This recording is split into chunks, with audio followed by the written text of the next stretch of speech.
சிறந்த மருத்துவருக்கான விருதினை பெற்றிருப்பது இவரது திறமையும் அர்ப்பணிப்பையும் நமக்கு எடுத்துக்காட்டுகிறது. குறிப்பாக கொரோனா பெருந்தொற்று காலத்தில் பலரின் உயிரை காக்கும் பணியில் ஈடுபட்டு மக்களின் நன்மதிப்பை பெற்றவர். இந்த நூலுக்கு முதலிலே குறிப்பிட்டது போல வேள்பாறு தலைப்பாறு, நோய் நாடி சித்த மருத்துவம் நாடி, சுகம் சரும் சித்த மருத்துவம் என்று பல நூல்களை மக்களுக்காக வெளியிட்ட இன்றைய நூலின் எழுத்தாளர், நலமோடு உயிர் வாழ என்று நம் அனைவருக்கும் உயிர் வாழ்வதற்கான நுணுக்கங்களை சொல்லித்தரும் எழுத்தாளர் ஏற்புரை வழங்குவதற்காக தில்லைவாணன் அவர்களை அன்புடன் அழைக்கிறேன்.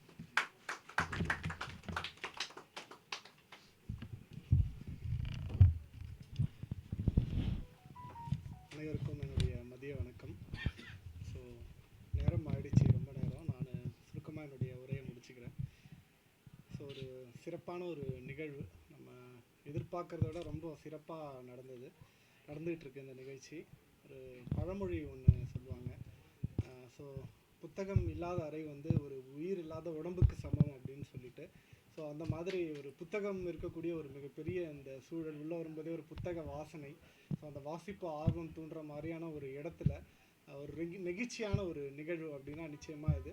ஸோ 2022 ஆண்டு வந்து மாண்புமிகு அமைச்சர் அவர்களுடைய 3 நூலையும் வெளியிட்டு நம்ம விஐடி வேந்தர் ஐயா கலந்துக்கிட்டாங்க, நிறைய பிரமுகர்கள் கலந்துட்டாங்க. இருந்தாலுமே கூட எனக்கு அந்த நிகழ்ச்சியோட இந்த நிகழ்ச்சி ரொம்ப நெகிழ்ச்சியாக இருக்குது அப்படின்னு தான் சொல்லுவேன். ஏன்னா அது எல்லாருக்குமே தெரியும், அமைச்சர் வராங்க, விவிஐபி சொன்னால் ஒரு பெரிய புரோட்டோகால்ஸ் இருக்கும். நம்ம புத்தகம் சார்ந்து பேசுகிறதுங்கிறது போயிட்டு எல்லோரும் பொதுத்தளத்தில் பேசுகிற மாதிரி ஆகிடும். ஆனால் இந்த நிகழ்ச்சி முழுக்க என்னுடைய புத்தகம் பற்றி அருமையாக பேசியிருக்காங்க எல்லாருமே. ரொம்ப ரொம்ப நெகிழ்ச்சியாக இருக்குது எனக்கு. உண்மையிலே வந்து இந்த விழாவிற்கு முதல்ல அடித்தளமிட்ட நம்மளுடைய வரவேற்பு வழங்கி அமைந்திருக்கக்கூடிய என்னுடைய ஃபேவரட் பப்ளிஷர் எமரால்டு பப்ளிஷர்ஸ் அவங்களுக்கு ஒளிவண்ணன் சார் அவர்களுக்கு என்னுடைய நன்றியை தெரிவிச்சுக்கிறேன். இந்த நிகழ்ச்சி வந்து ரொம்ப சிறப்பாக நடத்தணும் அப்படின்னு சொல்லிட்டு இப்போ பார்த்தீங்க அப்படின்னா ஒரு குறுகிய காலகட்டத்தில் இது ஏற்பாடு செய்யப்பட்ட ஒரு நிகழ்வு. இந்த தினமணியில் வந்து நான் எழுதின கட்டுரைகள் கிட்டத்தட்ட ஒரு 1.5 ஆண்டுகளுக்கு முன்னாடி எழுதினது. நண்பர் மதன் குறிப்பிட்ட மாதிரி அதுக்கு அடுத்து மாலை மலரில் நான் தொடர்ந்து 2 ஆண்டுகளாக கட்டுரைகளை தொடர்ந்து எழுதிக்கிட்டு இருந்தேன். கார்த்திகேயன் சார் குறிப்பிட்ட மாதிரி என்ன அப்படின்னா, வெகுசன மக்களுக்கு நம்ம சித்த மருத்துவத்தினுடைய பயன் போய் சேரணும் அப்படிங்கிற ஒரே ஒரு நோக்கம் மட்டும்தான். என்ன அப்படின்னா, அழகிய பெரியவன் சார் குறிப்பிட்ட மாதிரி எல்லாரும் அப்போலோ ஹாஸ்பிட்டல் மாதிரியான பெரிய இடங்களில் போய் நம்ம சிகிச்சை எடுத்துக்க முடியாது. ஸோ வெகுஜன சாதாரண மக்களுக்கும் வைத்தியம்ன்றது தேவை. நோய்ங்கிறது எல்லாருக்கும் ஒரு பொதுவான ஒரு விஷயம். அவங்களுக்கும் ஒரு மருத்துவம் தேவைன்னும் போது அது வந்து அந்த இடத்துல கிடைக்கிறதுங்கிறது ஒரு பெரிய கேள்விக்குறி. உதாரணத்துக்கு ஒரு செய்தியை நான் பதிவு பண்ணிக்கிறேன். மாலை மலரில் தொடர்ந்து நிறைய தொடர் எழுதிக்கிட்டு இருந்தேன். குறிப்பாக அதிகபட்சமாக நான் எழுதுனது முதுமையில் சித்த மருத்துவம் அப்படிங்கிற தொடர். கிட்டத்தட்ட ஒரு 40 வாரங்களுக்கு நான் தொடர்ந்து எழுதினேன், ஒவ்வொரு நோயை பற்றியும். ஏன்னா முதுமைங்கிறது ஒரு மிகப்பெரிய சவால். அதில் வந்து என்னென்னலாம் வந்து நோய் நிலைகள் வரும், அதுக்கான தீர்வுகள் என்ன அப்படிங்கிறதையும் நான் குறிப்பிட்டு ஒரு வெளிப்படையாக நீங்கள் தைரியமாக இருங்க, முதுமைங்கிறது இதுதான், இதெல்லாம் கடந்து நம்ம பயணித்து தான் ஆகணும், இதெல்லாம் நீங்கள் பயப்படாதீங்க அப்படின்னு நான் நிறைய இதுனேன். அதில் என்ன அப்படின்னா, அந்த மாலை மலரில் வந்து என்னுடைய பெயருக்கு கீழே என்னுடைய தொடர்பு எண்ணையும் கொடுத்துருந்தாங்க. ஸோ கிட்டத்தட்ட எனக்கு நிறைய அழைப்புகள் வரும். ஸோ முடிஞ்ச வரையும் என்னுடைய நேரத்தில் நான் அழைப்புகளுக்கு நான் பதில் எடுத்து இந்த மாதிரி பண்ணுங்கன்னு நான் சொல்லுவேன். ஸோ ஒரு கட்டத்திலலாம் நிறைய அழைப்புகள் வரும்போது என்னால் எடுக்க முடியாத ஒரு சூழல். சார் சொன்ன மாதிரி எல்லாருக்கும் அந்த வாய்ப்பு, எல்லாருக்கும் ஒரே நேரத்தில் பதிலளிக்க முடியுமா அப்படிங்கிறது ஒரு இது. அதில் வந்து ஒரு சில நேரத்தில் நான் அந்த பதிலளிக்காமல் அப்படியே நான் விட்டுடுவேன். சில சமயங்களில் தோணும், சரி வந்துட்டுருக்கு ஒரு கால் நம்ம அட்டன் பண்ணி பேசுவோம் அப்படின்னு. அந்த ஒரு காலை அட்டன் பண்ணி பேசும்போது ரொம்ப ஒரு நெகிழ்ச்சியாக எனக்குள்ளே இருந்தது. நான் எழுதுறதுனுடைய பலன் வந்து எனக்கு அந்த இடத்துல இது போதுண்டா, இதுக்கு மேலே நம்ம என்ன சாதிக்க போகிறோங்கிற மாதிரி ஒரு உணர்வு எனக்கு வந்தது. கிட்டத்தட்ட ஒரு 70-75 வயது மிக்க ஒரு பாட்டி. அவங்க கடலூர் மாவட்டத்திலேருந்து ஒரு உள்ள வில்லேஜில் இருக்கவங்க. அவங்க கூட யாரும் துணைக்கு கிடையாது, அவங்க தனியாகவே இருக்கிறாங்க. 70 வயதுக்கு இருக்கும். அவங்க படிக்க தெரிந்தவர்கள், நல்லா படிக்க தெரிஞ்சவங்க. அவங்க என்கிட்ட ஃபோன் பண்ணி யார்கிட்டயோ நம்பர் கொடுத்து இந்த டாக்டருக்கு ஃபோன் பண்ணுப்பா அப்படின்னு சொல்லி கேட்டாங்க. அவங்க எனக்கு ஃபோன் பண்ணி இது மாதிரி ஒருத்தவங்க பேசணுமா கூட, சரி கொடுங்க அப்படின்னு சொன்னேன். இந்த மாதிரி ஐயா டாக்டர் ஐயா ஆமாங்கண்ணா, நான் வந்து 70 வயசு ஆகுங்க எனக்கு. நான் வந்து உங்கள் கட்டுரைகள்லாம் தொடர்ந்து நான் படிச்சுட்டு இருக்கேன். எங்கள் வீட்டில் வந்து இங்கே மீடியா வசதியெலாம் கிடையாது. அதே மாதிரி எங்கள் கூட யாரும் இல்லை, நான் தனியாக தான் இருக்கேன். நீங்கள் எழுதுகிற கட்டுரைகளை நான் வந்து வாரம் வந்து எனக்கு வந்து எங்கள் ஊருக்கு மாலை மலர் பேப்பரெல்லாம் வரதில்லை. நான் கொஞ்சம் தூரம் நடந்து போய் கிட்டத்தட்ட ஒரு 10 கிலோமீட்டர் போய் தான் அந்த பேப்பரை நான் வாங்கணும். அந்த மாதிரி நான் வாரம் வாரம் போய் உங்கள் கட்டுரைகளை போய் வாங்கி நான் படிச்சுட்டு வரேன். புதன்கிழமை வந்துருச்சுன்னா என்னோட பணி போய் காலையில் கிளம்பி போய் அந்த மாலை மலர் பேப்பர் அந்த ஊர்லேருந்து வாங்கிட்டு வந்து முழுக்க படிச்சுட்டு அதில் இருக்கக்கூடிய குறிப்புகளை நான் எடுத்து வச்சுக்குவேன். அந்த குறிப்புகளை வச்சுட்டு நான் என்ன பண்ணுவேன்னா, பக்கத்தில் ஒரு நாட்டு மருந்து கடை இருக்கும், இல்லை ஒரு சித்த வைத்திய பிரிவு இருக்கும். அந்த இடத்துக்கு போய் இங்கே பாருங்கள் டாக்டர் இந்த மருந்து எடுத்தால் இதுக்கு நல்லதுன்னு குறிப்பிட்டிருக்காங்க, எனக்கு அந்த மருந்தை கொடுங்கன்னு சொல்லி நான் கேட்டு வாங்கிக்குவேன். ரொம்ப பயனுள்ளதாக இருக்குது நீங்கள் எழுதியிருக்கக்கூடிய கட்டுரைகள். உண்மையிலே வந்து பார்த்தீங்க அப்படின்னா நீங்கள் நிறைய செய்யணும், உங்கள் குடும்ப குட்டி நல்லா இருக்கணும் அப்படின்னு வந்து பேசுனது எனக்கு இன்னும் கூட அந்த மனசில் ஒரு ஆழ்ந்த ஒரு தாக்கம் வந்து இருந்துக்கிட்டே இருக்குது. அப்போ அதுதான் நான் இப்போ சொன்னேன், இதுக்கு மேலே என்னடா வேணும், இதுக்கு மேலே நம்ம என்னடா சாதிக்கணும் அப்படிங்கிற ஒரு உணர்வு எனக்கு அந்த மாதிரி. அப்போ என்கிட்ட நிறைய பேர் சொல்லுவாங்க, ஏன் நீங்கள் வந்து யூடியூப்பில் போடலாமே, இப்போ மதன் சொன்ன மாதிரி இன்ஸ்டாகிராமில் போடலாமே, இது போடலாமேன்னு இப்போ சமீபத்தில் ஆரம்பித்தோம் அப்படின்னு. எனக்கு என்ன அப்படின்னா, இந்த மாதிரியான வெகுசன மக்களுக்கு நம்மளுடைய மருத்துவம், நம்மளுடைய சித்த மருத்துவமே அதை வந்து உருவான தோற்றமே நீங்கள் பாருங்கள்.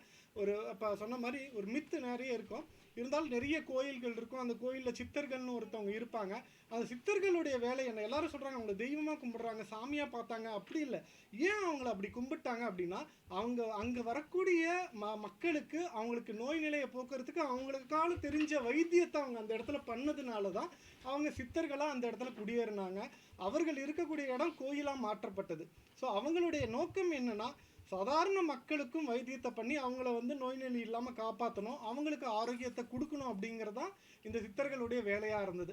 அதன் பின்னணியில் உண்டானது நம்ம சித்த மருத்துவம். அந்த மாதிரியான ஒரு நோக்கத்தில் இந்த சித்த மருத்துவம் வெகுஜன மக்களுக்கு போய் சேரணும் அப்படிங்கிறதுக்காக எழுத ஆரம்பிச்சது. ஸோ தொடர்ந்து கிட்டத்தட்ட இப்போ 4வது புத்தகம் எழுதியிருக்கோம். இந்த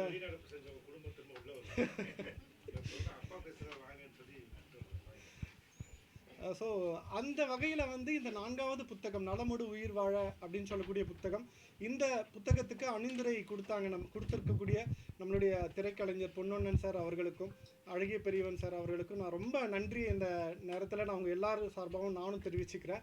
ஏன்னா அப்படின்னா அவங்களுடைய பணிச்சூழல்ன்றது ரொம்ப அதிகம்.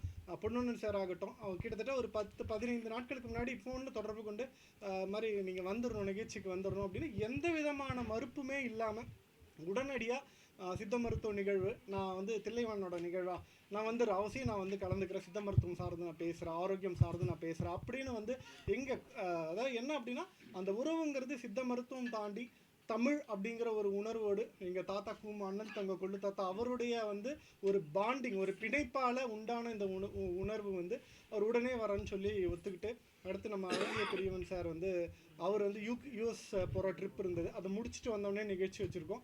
இன்னும் கூடுதலாக சொல்லப்போனால் அவருக்கு வந்து உடல்நிலை சரியில்லாத சூழல், அதுலேயும் வந்து இந்த நிகழ்ச்சியில் வந்து கலந்துக்கிட்டு இருக்காருன்னா உண்மையிலே நான் வந்து என்ன சொல்லணும்னா எவ்வளோ ஒரு பாக்கியம் பண்ணியிருக்கேன் அப்படின்னு தான் சொல்லணும். அவர் வந்து ஏன்னா இப்போ உங்களுக்கு தெரியும், தங்கலான் படம் வெற்றிகரமாக ஓடிக்கிட்டு இருக்கு, அதுக்கு முழுக்க வசனம் வந்து எழுதினவர், மிகச்சிறப்பான பின்னூட்டம் எல்லா இடத்துலையும் இருந்து கிடச்சிருக்கு. அதாவது வந்து எல்லா யூடியூப் சேனல்லேருந்து டிவி சேனல் தான் அவரை பேட்டி எடுக்கிறதுக்கு எல்லாம் காத்துட்ருக்காங்க. ஆனால் என்ன அப்படின்னா, அவர் உடல்நிலை சரியில்லாத சூழலில் எல்லா நிகழ்ச்சியும் கேன்சல் பண்ணி போஸ்ட்பான் பண்ணிவிட்டு இந்த நிகழ்ச்சிக்கு மட்டும் பேரணம்பட்டிலேருந்து குடியாத்துலேருந்து கிளம்பி இங்கே வந்து வந்திருக்காருங்கிறது உண்மையிலே வந்து இது எனக்கான பெருமை இல்லை, இது என்னுடைய பாரம்பரிய மருத்துவத்திற்கான பெருமை அப்படிங்கிறத நான் இந்த இடத்துல சொல்லுவேன். ஏன்னா ஒரு பாரம்பரிய ஒரு எழுத்தாளர், ஒரு பாரம்பரியம் சார்ந்த எழுத்துக்களை வந்து மக்களுக்கு மத்தியில் கொண்டு போய் சேர்க்குறவங்களுக்கு தான் அந்த பாரம்பரிய மருத்துவம் சார்ந்த உணர்வும் அதிகமாக தென்படும். ஸோ அந்த ஒரு இதில் வந்து அங்கேருந்து ட்ராவல் பண்ணி வந்திருக்காரு.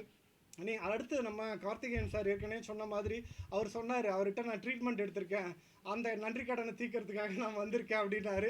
இது வந்து கடன் அன்பை முறிக்கும் சார், அதனால் வந்து இது அந்த கடன் இல்லை, இது அன்பு கடன் நிச்சயமாக. ஏன்னா வந்து சித்த மருத்துவம் அப்படிங்கிறது கூடி இழுக்க வேண்டிய ஒரு தேர். அது நான் தில்லைவானங்கிற ஒருத்தர் மட்டும் இழுத்துட்டு போய் நடு ரோட்டில் நிறுத்த முடியாது.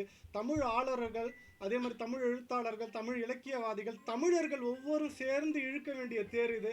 உங்களை மாதிரியான ஆட்களுடைய ஒரு கையும் அதில் பிடிக்கணும் அப்படிங்கிறதா என்னுடைய விருப்பம். ஸோ அதற்காக வந்து அவரை அழைத்த உடனே எந்த மறுப்பும் இல்லை, என்ன டேட்டு கேட்டுட்டு உடனே வரேன்னு சொன்னார்.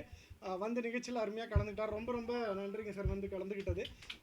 நிறைய புத்தகம் சார்ந்து பேசினார், நிறைய குறிப்புகள் அதில் கொடுத்துருக்கேன் அப்படின்னு சொன்னார். உண்மையிலே ஏன்னா அவர் சொன்ன மாதிரி கிட்டத்தட்ட ஒரு 2019-20 தினமணி கட்டுரையை படிச்சுட்டு எனக்கு தொடர்பு கொண்டு பேசினவர்.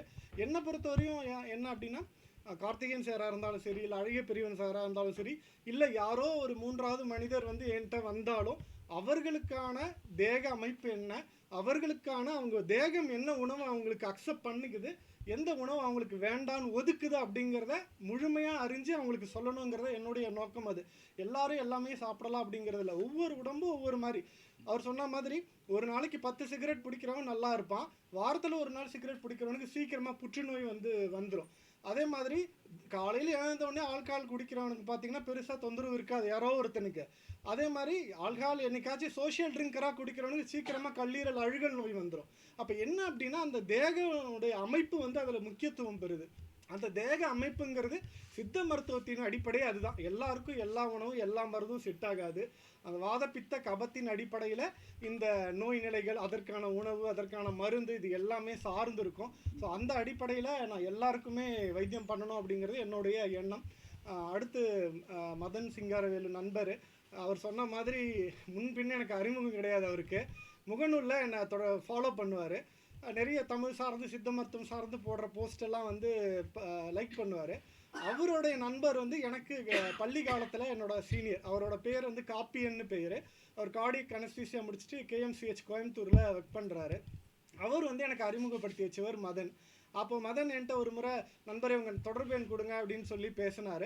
பேசும்போது ஒவ்வொன்றா பேசிட்டு வரும்போது நீங்கள் நல்லா பண்ணுறீங்க, சித்த மருத்துவம் நல்லா பண்ணுறீங்க, நம்ம தமிழுக்காக நிறைய விஷயங்கள் செய்கிறீங்கன்னும் போது, ஆமாங்க இது இன்றைக்கி வந்தது இல்லைங்க, மரபணு சார்ந்த ஒரு விஷயம். எங்கள் கொள்ளுத்தாத்தா காலத்துலேருந்து இந்த விஷயத்தெல்லாம் நாங்கள் பண்ணிட்டு வரோம். யாருங்க உங்கள் கொள்ளுத்தாத்தான்னு கேட்டார். எங்கள் கூமு அண்ணல் தங்கோ அப்படின்னு. கூமு அண்ணல் தங்கோ அவரும் அவங்க கொள்ளுத்தாத்தான்னு. ஆமாம் உங்களுக்கு தெரியுமாங்க எங்கள் கொள்ளுத்தாத்தாவா அப்படின்னா. ஏங்க நாங்கள்லாம் அவரை தீவிரமாக பின்பற்றுறவங்க, முழுக்க முழுக்க எங்கள் அப்பாலாம் வந்து ரொம்ப அவருக்கான ஃபாலோயர் அப்படின்னு. ஸோ தமிழ் எல்லாரையும் ஒன்றிணைச்சது அப்படின்னு தான் நான் நிச்சயமாக இந்த இடத்துல சொல்லுவேன். நான் எங்கேயோ இருக்கேன் ஒரு மூலையில், அவர் எங்கேயோ ஒரு மூலையில் இருக்கார். 2 பேரும் வந்து தமிழ் அன்பினால் இந்த இடத்துல ஒன்று கூடியிருக்கோம். இன்னும் சொல்ல போனால் இந்த நிகழ்ச்சி நான் அவர்கிட்ட கேட்டால் அவருடைய காலேஜ் மெட்ஸோட கெட் டுகெதர் கடந்த 3 நாட்களாக ஏற்காடுல கெட் டுகெதர், இன்னைக்கு தான் அந்த கெட் டுகெதர் முடியுது. ஆனால் அவர் எனக்காக என்ன பண்ணார், ஒரு நாள் முன்கூட்டியே அதை நான் வந்துடுறேன், நம்ம நிகழ்ச்சி இது, நம்ம நண்பருடைய நிகழ்ச்சின்னு சொல்லி நேற்று இரவு எனக்காக வந்து அந்த ஏற்காடு எக்ஸ்பிரஸ் ட்ரெயினை புக் பண்ணி ட்ரெயின் புக் பண்ணிவிட்டு நான் நம்ப மாட்டேன்னா இன்னொன்று எனக்கு ட்ரெயின் டிக்கெட்டை வேறு அனுப்புனார். நண்பரே டிக்கெட் புக் பண்ணிவிட்டேன், நிகழ்ச்சிக்கு நான் வந்து அவசியம் கலந்துக்கிறேன்னாரு. இதெல்லாம் வந்து எதுக்காக நடக்குது அப்படின்னா நிஜமாக இந்த சித்த மருத்துவங்கிற ஒரே போர்வை தான், வேறு ஒன்றுமே கிடையாது. நம்மளுடைய பாரம்பரிய மருத்துவம், நம்மளுடைய தமிழர்களுடைய மருத்துவம், இது என்றைக்கு தலை சாய்ஞ்சிடக்கூடாது, நம்ம தலை நிமிர்ந்து நம்ம மருத்துவத்தில் நடக்கணும் அப்படிங்கிறது தான் எல்லாரும் இந்த இடத்துல இன்னைக்கு ஒன்றிணைஞ்சிருக்காங்க. ஸோ நன்றி நண்பரே. அது மாதிரி நிறைய பேர் இந்த நிகழ்ச்சிக்காக நிறைய பேர் வெளியூர்லேருந்துலாம் வந்திருக்காங்க. டாக்டர் பிரவீன் ஆம்பூர்ஜிஹெச்சில் ஒர்க் பண்ணுறாரு. என்னோட ஃபாலோவர், நான் எங்கே போனாலும் என் கூடவே ட்ராவல் பண்ணுறவர் அவர் வந்திருக்காரு. எழுத்தாளர் சாருன், என்னோட டைரக்டர் வந்து லக்ஷ்மிகாந்தன் வந்திருக்காங்க. நிறைய பேர் வந்து நம்ம வாருங்கள் படிப்போம், என்னோட கிளாஸ்மேட் அவர் பார்த்திபன் டாக்டர், நிறைய எழுத்தாளர்கள் வந்திருக்காங்க. இன்னொரு விஷயம், என்னோட கூட பயணிக்கிறவங்க, என்னோட குடும்பத்தினர் எல்லாரும் வந்திருக்காங்க. ரொம்ப நெகிழ்ச்சியாக இருக்குது எனக்கு. இந்த புத்தகம் வந்து டெடிகேஷன் வந்து நான் போட்டிருப்பேன், வருணனுக்கும் துளிர்பாவைக்கும் அப்படின்னு சொல்லி என்னோட பசங்க. ஏன் அப்படின்னா கிட்டத்தட்ட நான் வந்து இந்த 2-3 ஆண்டுகளாக வந்து தெரியும் அரசு பணியில் எவ்வளோ நெருடல்கள் இருக்குன்னு. காலையில் எழுந்திரிச்சு ஹாஸ்பிட்டலுக்கு போயிட்டா மாலை வேலையில் வரும், மாலை வந்துட்டு கிளினிக் போயிடுவோம். அதுக்கப்புறம் இரவு வேலையில் வந்து இரவில் இந்த கட்டுரைகளை நான் எழுத ஆரம்பிப்பேன். கிட்டத்தட்ட ஒரு 10 மணிக்கு ஆரம்பிச்சேன்னா நைட்டு 12:30-1 மணி வரைக்கும் கட்டுரைகளை முடியும். திரும்ப நான் அடுத்த நாள் காலையிலேருந்து பணிக்கு போகணும். இவ்வளோ ஒரு சூழ்நிலை. நான் அவங்களோடலாம் நேரம் வந்து ஸ்பெண்ட் பண்ணதே கிடையாது, அதுதான் உண்மை. ஏன் அப்படின்னா அது என்னை வந்து கமிட்மெண்ட் கொடுத்துட்டா அதை நல்லா பண்ணணும் அப்படிங்கிறது தான். ஸோ தினமணி ஆகட்டும், மாலை மலர் ஆகட்டும், எனக்கு வந்து நிறைய வந்து தொடர்பு கொடுத்து என்னை நிறைய எழுத வச்சு மக்களுக்கு அதை பயன்படுற மாதிரி கொண்டு வந்தாங்க. அவர்களுக்கு இங்கே நான் வந்து தனிப்பட்ட முறையில் வந்து நான் நன்றி கடன் செலுத்த ரொம்ப கடமைப்பட்டிருக்கேன். ஸோ இந்த நிகழ்ச்சியில் வந்து ரொம்ப கிராண்ட் சக்ஸஸாக நடந்துகிட்ருக்கு. இந்த நிகழ்ச்சியில் வந்து கலந்துக்கிட்ட வாழுங்கள் படிப்போம் குழு, நிறைய தோழமைகள், என்னோட என்ன சொல்கிறது, எங்கள் துறையில் இருக்கக்கூடிய நிறைய பேர், குடும்பத்தினர் எல்லாருக்கும் இந்த இடத்துல நான் என்னுடைய நன்றியை தெரிவித்து என்ன சொல்கிறது, ரொம்ப சந்தோஷமாக இருக்குது இந்த ஒரு நிகழ்வு. இந்த நிகழ்வு வந்து இத்தோட முடியறதில்ல, இது சித்த மருத்துவத்திற்கான பாதையின் துவக்கம் தான். இந்த பாதையின் இன்னும் நெடுந்தூரம் வந்து பயணிக்க வேண்டியிருக்கு.